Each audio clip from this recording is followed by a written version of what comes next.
Arizona high school sports have returned for this fall semester with heavy guidelines in order to keep players, coaches, staff, and spectators safe in this COVID era. Everyone must wear a mask. There is the temperature when entering the game. Lots of hand sanitizer, separation when absolutely possible. The students are required to wear their mask at all times other than when they are participating in their particular event or practice for cardiovascular reasons, obviously. At times been a bit of a challenge, but we continually make reminders throughout the events. We've also put orange dots in our stadium as well as our gym for people to be specifically seating in specific spots to separate them in the stands.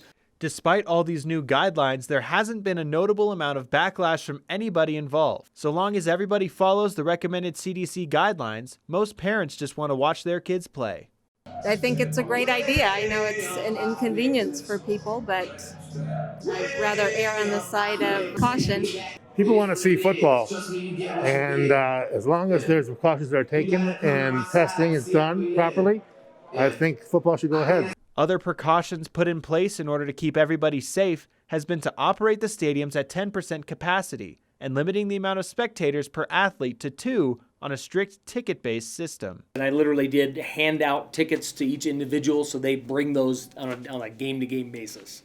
Despite the Arizona Department of Health and Safety's results coming in of hundreds of new coronavirus cases being recorded every day in the state, there hasn't been a known outbreak since the restart of high school sports.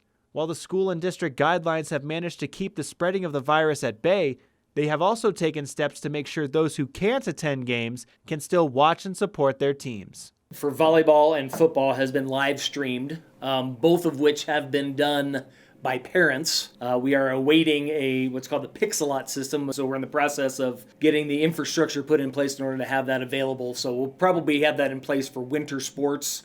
While there are still protests regarding the continuation of sports and not regular school, for Coconino High School's athletic director Eric Fries, it's something that can both keep students active and improve their mental health by continuing to play the sports that they love.